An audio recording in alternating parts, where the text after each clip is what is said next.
Hey, welcome everyone. It's Meredith and Janet. Say hi, Janet. Hi, everyone. We're card chatting again, and we're picking up on, well, sort of where we left off with the last card chat from last week, where we'd watched videos from San Tarot, and she had a collective message which inspired a lot of conversation. And several gems came out of that conversation, so we put our chat up here on the channel.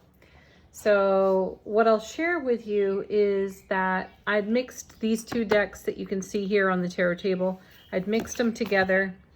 We shuffled out of that massive pile, and then later I was sorting the cards out to put them back into their respective boxes. But before that, I decided to shuffle for myself and just asked, what do you want to show me? What does the universe want to show me? And the Beloved card came flying out of the deck. It did a twisty-turny as it fell to the table even. So I was like, whoa. I love when the cards do that. Anyway, then next card came out of the other deck, and it was called The Sacrifice. So I was very eager to read these, and I loved the message so much that I brought up the idea of Janet and I chatting on this again, because the messages in the books that accompany the cards just deeply affected me. So do you have anything you want to say before I get into the book, or do you want to hear the message too? Because I know we touched on this briefly and we were both excited about it, but we didn't go into great lengths of conversation. Just go ahead and read the messages. Read? Okay. All right. So this is coming out of the books that accompany these cards. And here's the message for Beloved. The object of affection, radical acceptance, loving what is.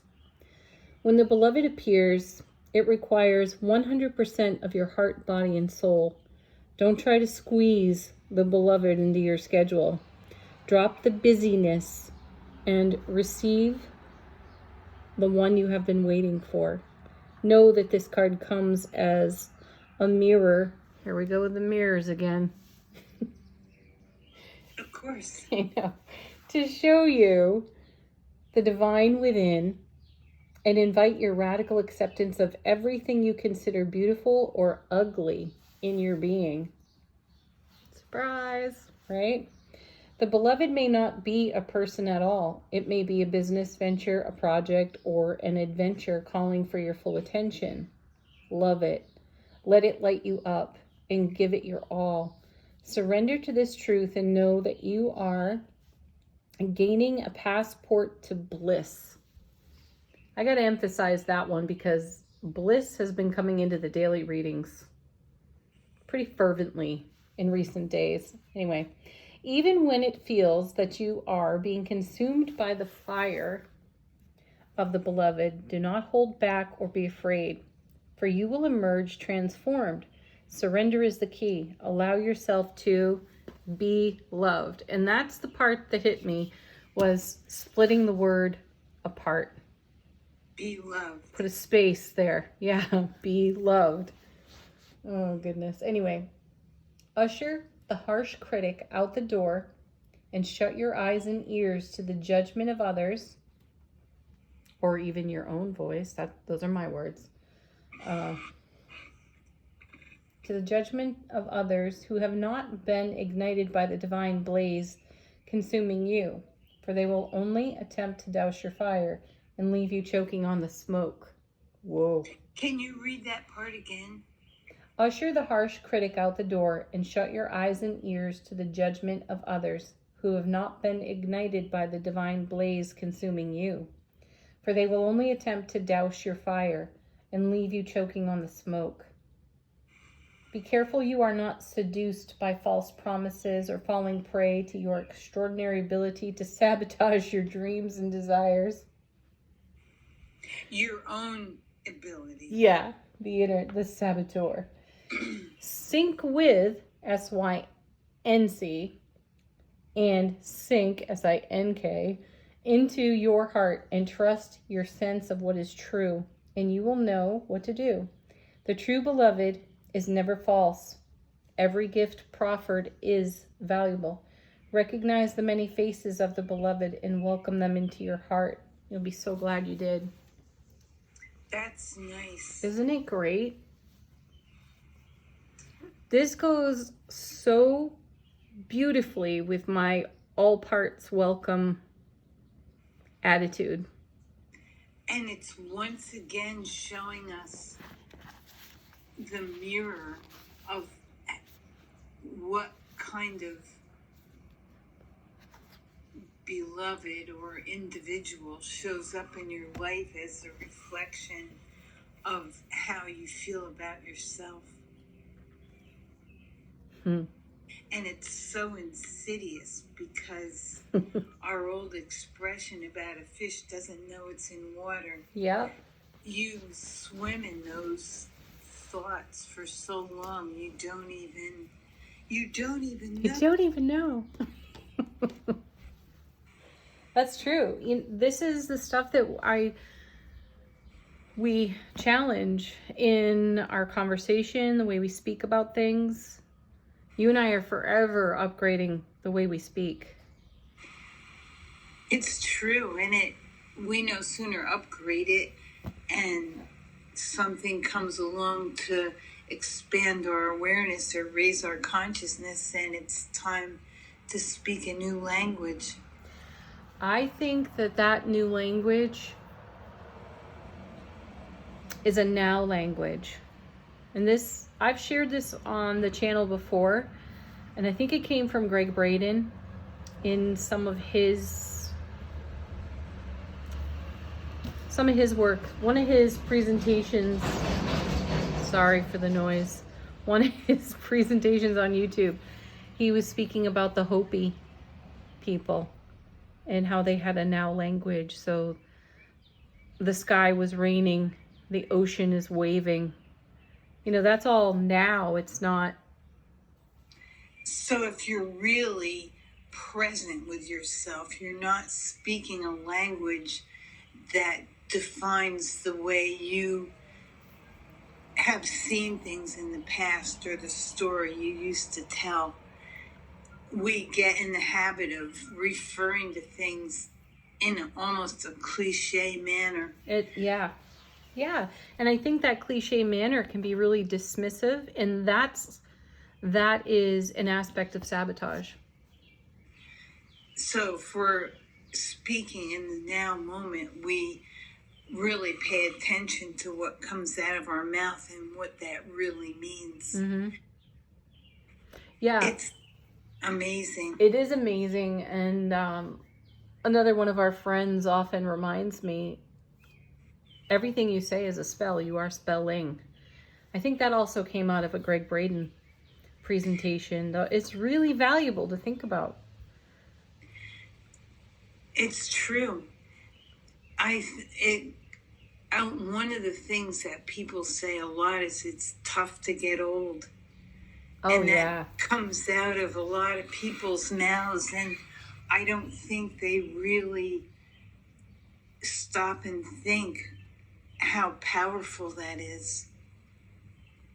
I agree. I hear that one a lot. Now that I'm of a certain age myself, I don't think that way though. I don't think in terms of what my age is, but I do hear a lot of my contemporaries say, oh gosh, it's tough getting old. You hear it a lot from all different angles of life. Right. So knowing that in a way is a program. No, not in a way. It is a program. How do you break it? By being in the now moment and really paying attention and making sure that the words that come out of your mouth are appropriate and accurate for how you really feel. So this is bringing me back to the beloved card. We'll get to the sacrifice card in a few minutes, but putting a space in there, be loved. So let's just consider, how do you wake up? What are you thinking when you wake up? And I'm putting this question out to everybody. What are some of your first thoughts?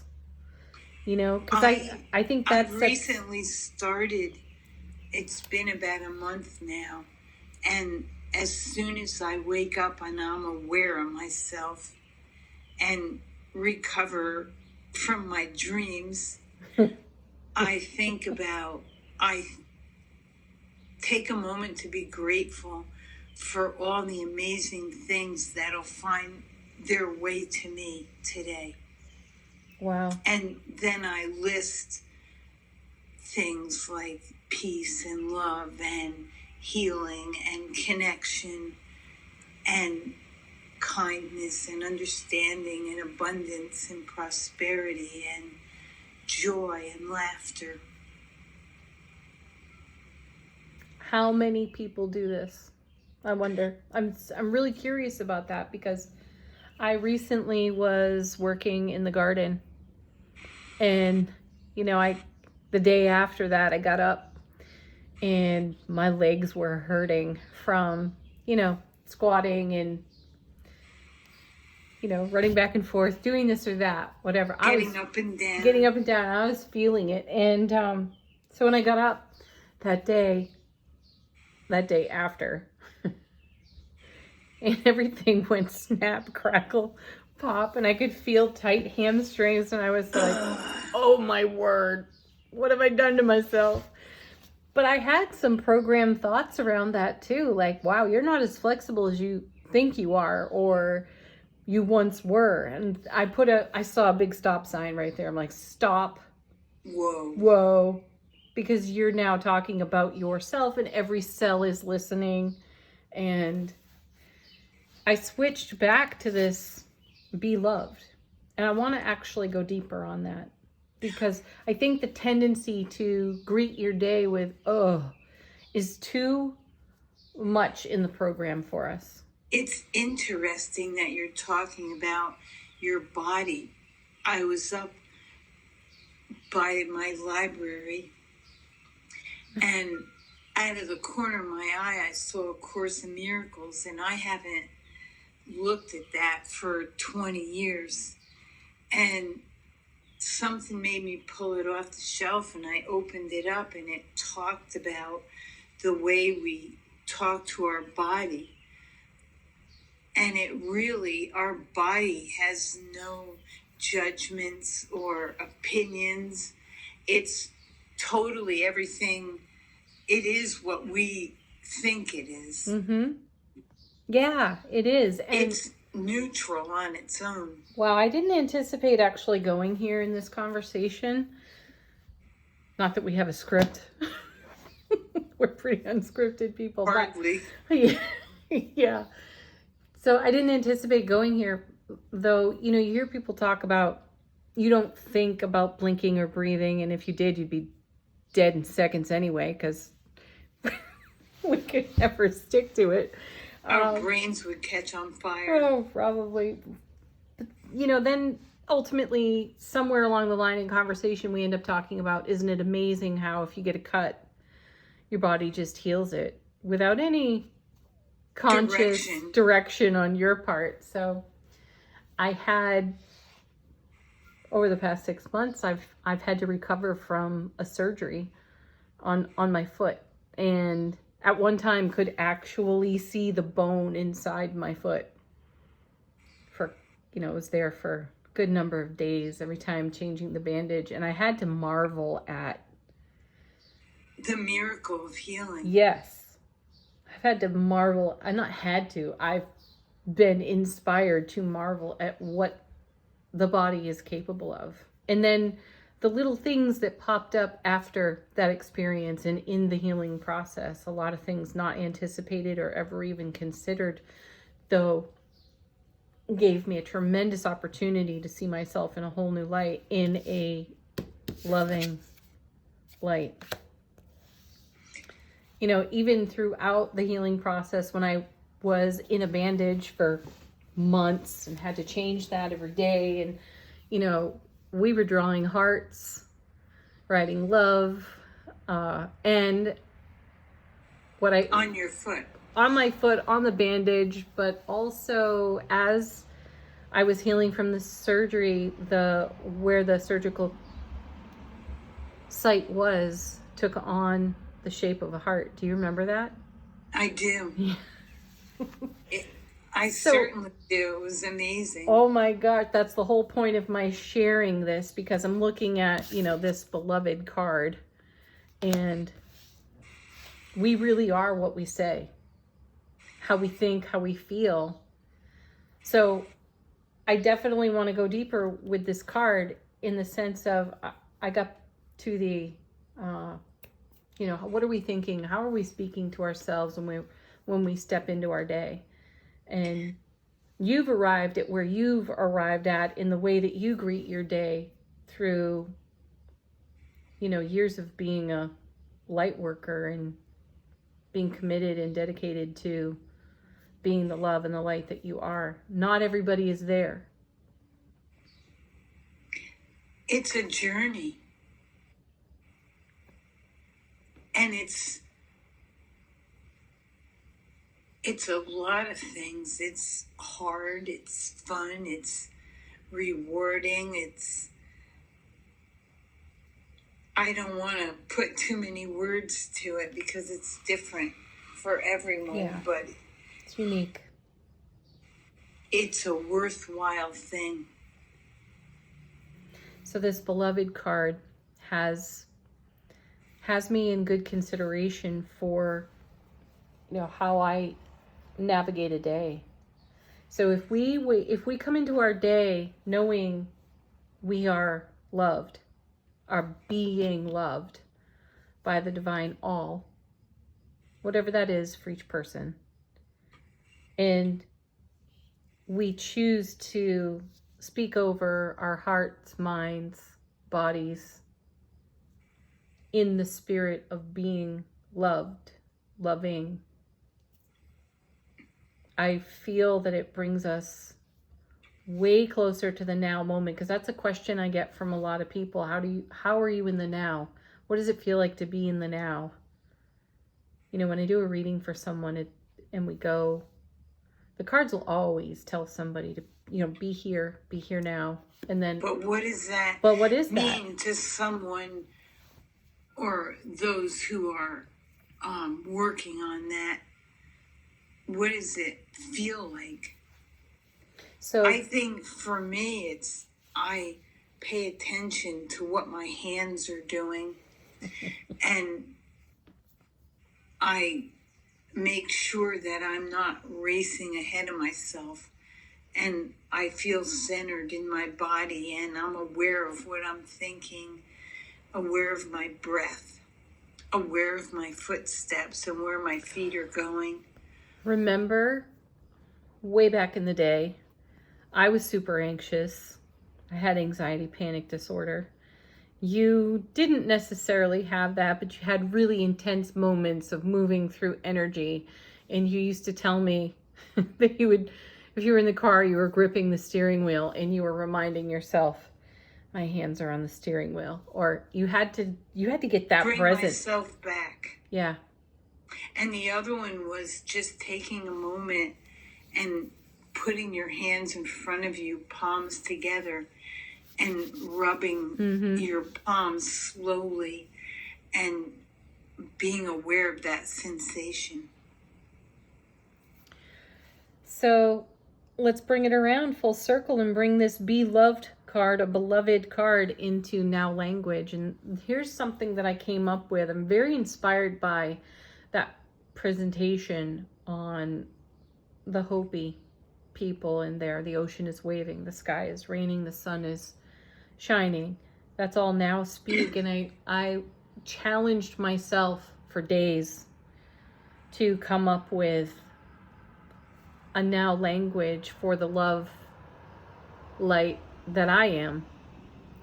And I came up with my love is loving.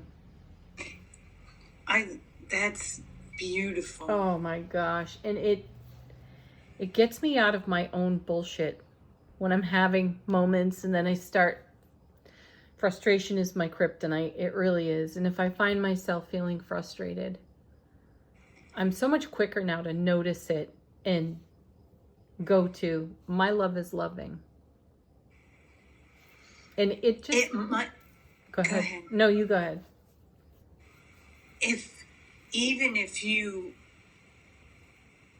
can't quite get there, remember in the early days, we would be going along and being in a great mood, and something would happen, and 2 minutes later we're upset or angry or anxious or pulled way out of center, and we didn't even know what was that, how did I get here? And we'd have to backtrack. Well, I was doing this, and before that I was doing this, and then be like, oh, I had a thought. Right. A trigger. And it usually was some sort of negative self-talk or some made-up thing that our that got handed down. Came up with. Yep. And it tanked our energy. You know, the other thing that would tank my energy was the moods of other people. Yeah. I was hugely impacted by the moods of other people. I allowed it to have the capacity to wreck my day. And didn't even know that I was empathic. I would not have come up with the word. And even after I knew what being empathic was, I mean, we're going back 30 something years now. So before I knew that, just to say, discovering what being empathic was did nothing for me. It only became a label because I was still feeling everything and not knowing. And almost an excuse for every time. You can't always use being empathic as an excuse for getting off track, because it's really our responsibility to be centered and anchored fully enough in our being, not to depend on what's going on outside us to support us. Right. Yeah, remember we went through a good challenge phase of, excuse me, being okay no matter where we were. Because, you know, when you feel anxious, you want to control everything. You want to control the environment, control what happens in it. So you really only have a couple of safe places or safe people to hang out with. That never ends up well. Never. No. It's exhausting. But, yeah, we challenged ourselves for a long time to be okay no matter what.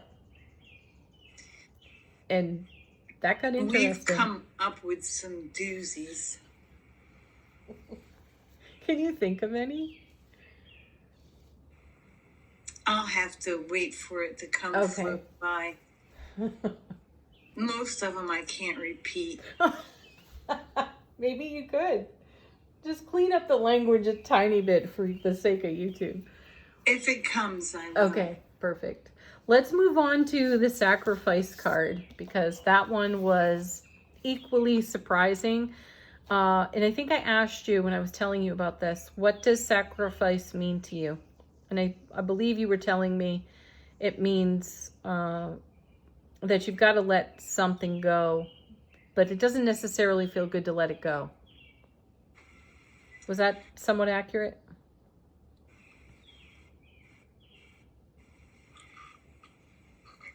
I can't remember. Oh, that's all right. I think... What does sacrifice mean to me? I wonder if we don't have a label on sacrifice that makes it feel like sacrifice means you're giving up something that you really want in order to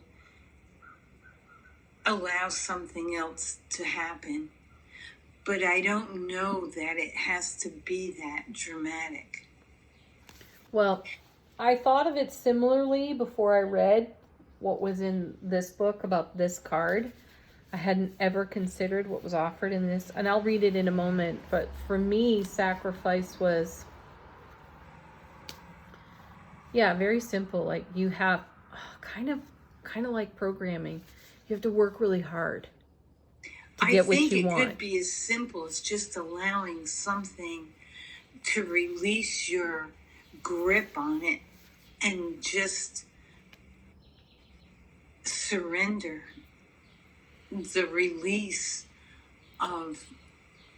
I think even the word surrender brings up anxiety for a lot of people too, because like, what are you surrendering to?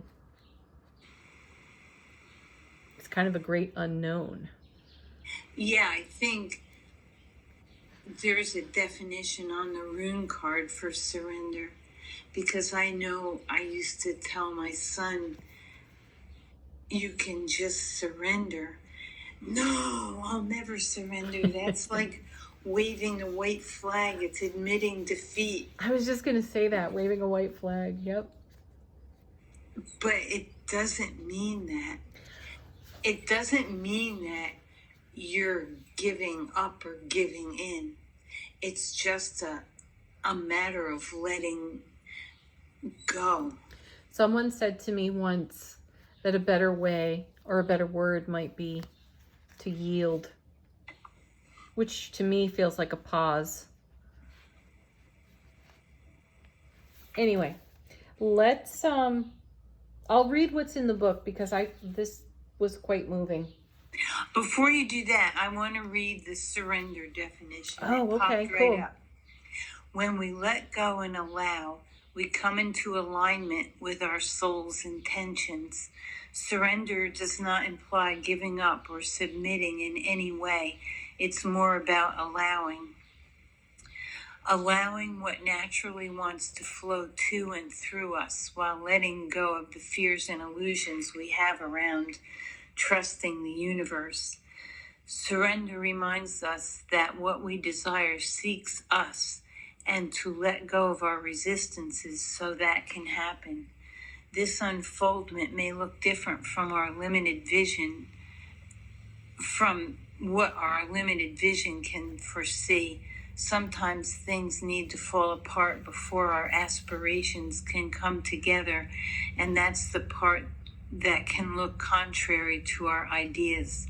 By staying in our heart center and surrendering, we will know the truth beyond the current state of affairs. Nice. That's really powerful.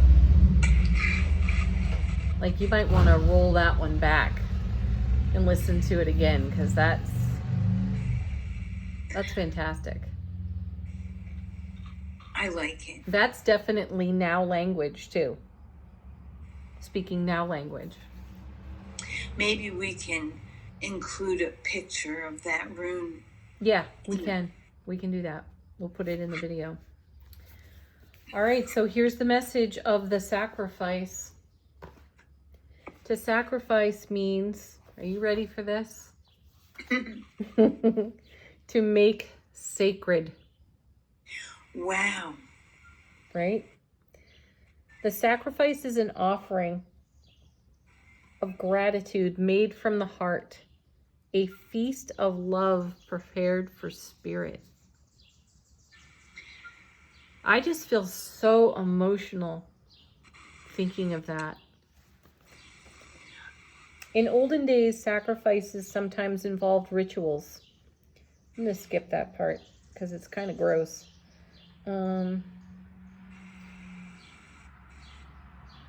Anyway, so then there's an invitation in the message of this card, which is the sacrifice asks that you offer to Spirit what is most precious to you. Your offering will be sanctified and returned tenfold. Nobody ever speaks about sacrifice in that way.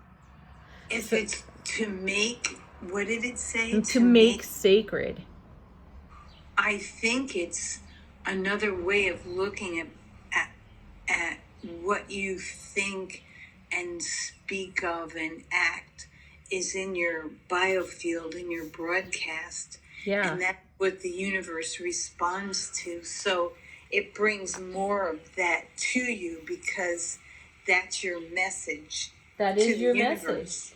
That's the ripple effect that you put out into the world. So this beloved card takes on a whole new... You're not giving up anything. No. You're letting go of something which puts it in your field. And then the universe multiplies it unbelievably. Because you do that from a place of trust and love and surrender and allowing. That's really awesome. It's pretty intense because, you know, it comes around full circle to the my love is loving. When you, if you're going to offer that, so hold on, I don't want to get too far ahead of myself, but help me remember about being love, starting the day that way, and then sacrifice. I want to read the rest of the message. So the sacrifice asks that you offer to Spirit what is most precious to you. Your offering will be sanctified and returned tenfold. You will be elevated to the altar at which you have been praying and meet the divine at the table with the heavenly feast. The heavenly feast is what you're offering. That's really nice. The sacredness of you. What? Wow. You are a welcome guest in the banquet. Your heart is the only worthy offering you can bring. Life has been generous with you in so many ways. So what you let go of, what you surrender, is dear to you.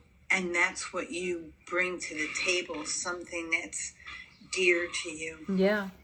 Yes. Okay. And then there's one final section on this. It's called the medicine. What is the one person or thing that you feel you cannot live without? It's time to offer it all to Spirit so that it may unfold as it will. Do not cling to the old form or allow your sacrifice to weigh heavily on you. You've sacrificed yourself in your dreams for too long. Now is the time to rededicate yourself to your journey. When you make sacred, you open the door to infinite wealth. Do not delay. And infinite wealth. I had this conversation with someone yesterday too, about being a wealthy person, which is, you know, a wealth of happiness. Has nothing to do with one's abundance or, you know, financial right, prosperity. Yep. So how wealthy are we? Maybe we're as wealthy as what we give away. What we make sacred. Yeah. Mm. So I guess in wrapping this up, what I want to say here is be loved. It's really super simple to consider being loved. So consider someone that you love. Like, who would first come to mind for you? Just maybe a person, maybe your children, right? Mm-hmm. And that outpouring, that upwelling of love that comes in your heart space. In order for you to feel that, you have to know that you already are that. I agree. You have to, it helps to be in touch with that. Yeah. With your own heart space. Mm-hmm. And I can remember years ago going to that place and feeling pain. Really? And it took me a while to be able to uncover my heart. Do you know what the pain was? Was it a multitude of things, or was it? Yeah. Yeah. It was a multitude of things. It's not that I couldn't feel love. But when I took a moment to stop, and it actually happened when I had a client on the table and I was doing a healing, and at the end, I think he had questions about what I was doing. And I said, why don't you try it? Try tuning into me and see what you feel. Mm-hmm. And he said, I can't believe this. I feel deep sadness. And I took a minute to go to where he was connected to me, and I was shocked. You didn't even know it was there. I didn't know. Not rooted the way it was. Mm-hmm. That took some time. That's the way of it too. There's never a snap and you're through. It doesn't seem to be. No. I can't say that it can never happen. Oh, me either. I wouldn't dismiss that. You could have a spontaneous event. Yeah, we've had those too.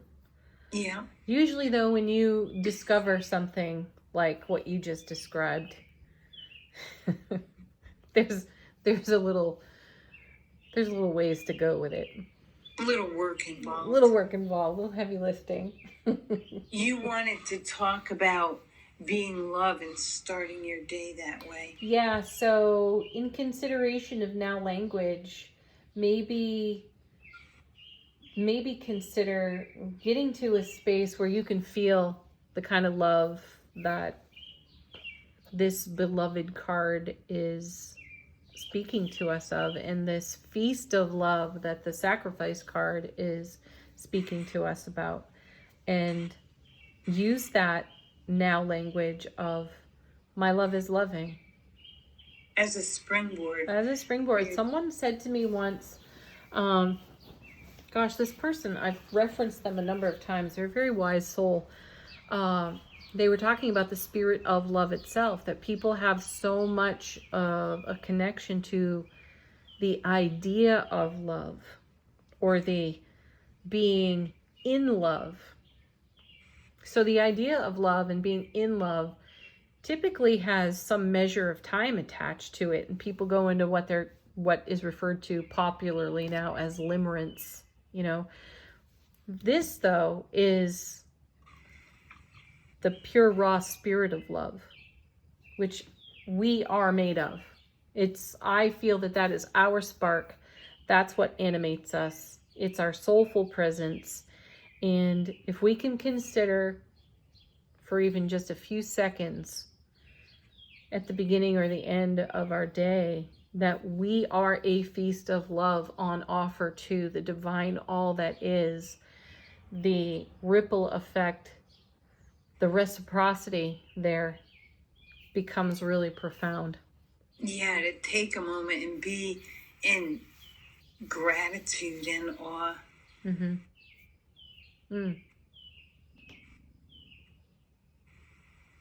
Any other thoughts?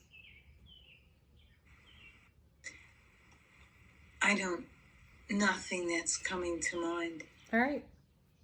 I think I'm good. I thought I was going to do tarot cards and we were just going to yak on about cards, but this was enough. Definitely. Awesome. Thank you. Okay. Well, I hope you all enjoyed it. Leave some comments, weigh in on the conversation, let us know your thoughts, and maybe even some of your experiences about being beloved. Know that you are being loved. Be loved. Loved. By yourself. Yeah. Not alone. No, by your soulful presence, by your awareness, your consciousness. It's a choice. Namaste, everyone. Blessings.